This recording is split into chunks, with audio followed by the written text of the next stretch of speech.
Hey guys, and welcome back to today's NBA pick video play for November 10th, 2017. To get all of our NBA plays, you can check those out over at stumpthespread.com, linked down in the video description, and be sure to click that subscribe button on our YouTube channel. So heading into this one, going to be talking about this intriguing matchup here today between the Milwaukee Bucks and the San Antonio Spurs. It's going to be a nationally televised game. San Antonio still without Kawhi Leonard, while the Bucks are adding in Eric Bledsoe to really bring an extra offensive pop to their lineup, which is sorely needed, it looks like, overall from this Bucks team, who hasn't gotten off to the kind of start that they were hoping for. Bledsoe coming in, not going to be on the same page necessarily as everyone else right out of the gate, but these acquisitions that bring in quality players almost certainly always have a positive effect on the team that brings in the player, given the fact that it usually upgrades their talent level, even if they aren't necessarily all on the same page with the playbook and everything else that goes along with being a new guy on a new team.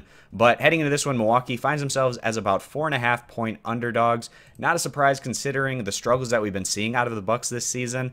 This is a team that everyone thought coming into the year was going to take that next step and really become a force in the Eastern Conference.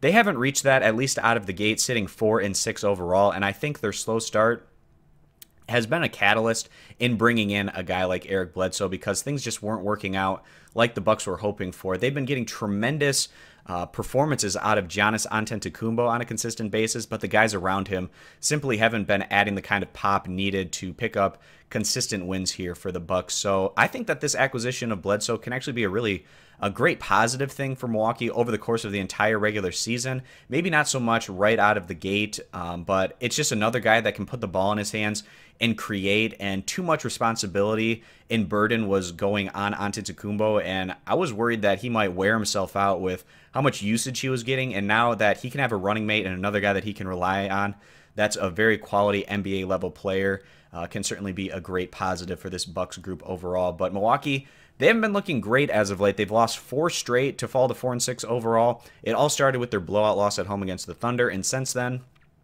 they've had 3 straight road games against Eastern Conference opponents, losing to the Hornets, losing to the Pistons, and then in their last outing, losing to the Cavaliers. So they could potentially go on to lose their 5th straight in a row today.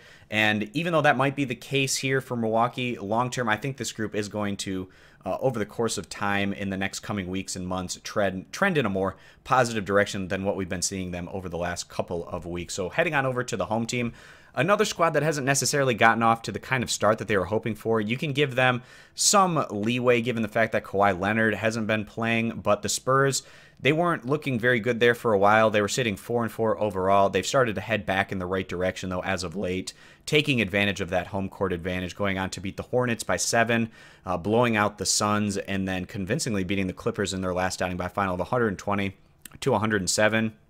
And the Spurs have been able to start figuring things out on the offensive side of the ball, which has really spurred their recent strengths and results. On the year, still ranking just 25th in the NBA in scoring average, but it is accelerating, heading in a positive direction, as they've absolutely crushed their scoring average in each of their last 3 outings. Defensively, this team has still been very stout. They're ranked 6th in the NBA in total team defense, and we feel like that can be a big difference maker here for the Spurs, especially behind their strong home court advantage. Milwaukee, right now, they rank 15th in the NBA in scoring average, 23rd in total team defense. Their offense, it has been up and down. It relies a lot on Antetokounmpo, not only to create his own shot, but to create opportunities for other guys as well. And given the fact that Giannis is averaging about 32 points per game on 60% shooting, and the team as a whole has only won 40% of their games this year, that's just not a recipe for success. You can't expect any more out of the Greek Freak. They need their other guys to step up and be a more consistent contributing factor, or this team's going to continue to kind of middle in their success.